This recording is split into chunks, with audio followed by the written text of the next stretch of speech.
નમો નમઃ. ચાલો મારા સંસ્કૃત કક્ષ તમને બધું આ સંસ્કૃત કક્ષનું જે સાહિત્ય છે તે આપણે ગુજરાત સરકાર તરફથી 50,000 નીચે ગ્રાન્ટ મળેલી છે તેમાંથી આ કક્ષને તૈયાર કરવામાં આવેલો છે.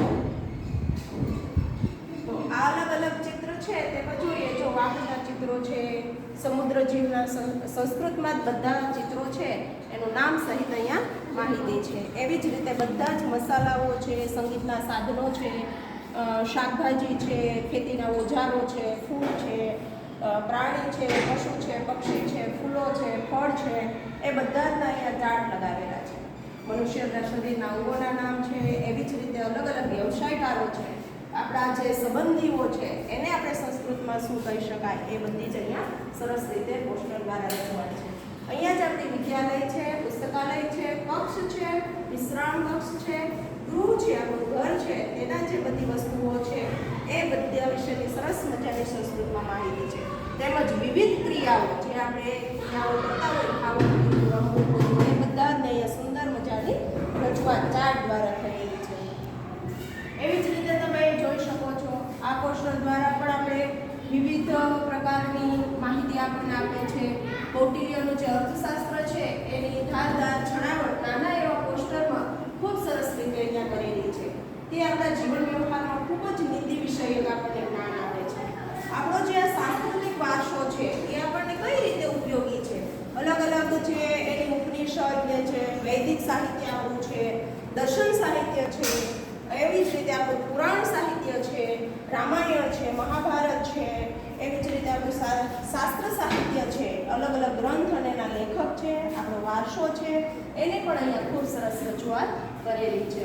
એવી જ રીતે આ પુસ્તકો છે એમાં પણ આપણને અલગ અલગ આપણી રાજનીતિ વિષયક જ્ઞાન છે, અલગ અલગ યજ્ઞ આદિ કરે, રાજા જે લોકોઓ છે, યોજનાઓ છે, એની પણ સુંદર અહીંયા રજૂઆત કરેલી છે.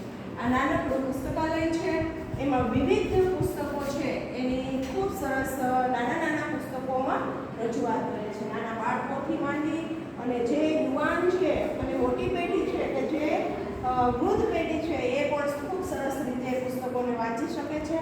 નાના બાળકો જો એન્જોયપૂર્વક વાંચી શકે અને ખૂબ એનું માહિતી મેળવી શકે એવી રજૂઆત છે. અહીંયા મોટા પુસ્તકો છે, અલગ અલગ સંસ્કૃત સાહિત્યની આપણી જે ઉત્પત્તિ છે, જે દેવ ભાષા છે, કઈ રીતે છે એ આ ખૂબ જ સુંદર પુસ્તકોમાં ખૂબ સારી રીતે અહીંયા રજૂઆત કરેલી છે. અલગ અલગ પુસ્તકો આપણા ભારતીય સંસ્કૃતિ છે, આપણો વારસો છે એની ખૂબ સરસ અહીંયા રજૂઆત કરેલી. તમે જોઈ શકો છો નાના બાળકો એક્ટિવિટી સાથે રમી શકે અને એના ફળ કે કંઈ પણ જે હોય એના નામ એ શીખી શકે એની પણ અહીંયા રજૂઆત કરેલી છે.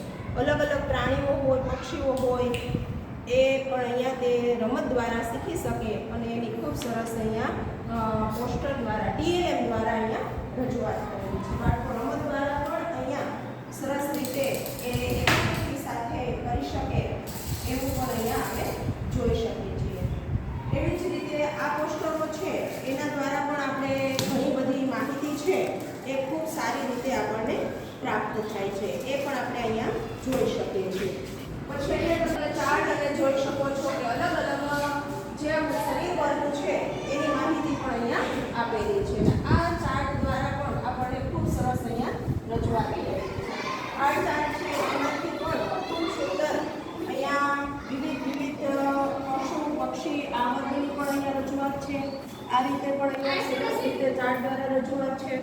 એવી જ રીતે આખા વર્ગને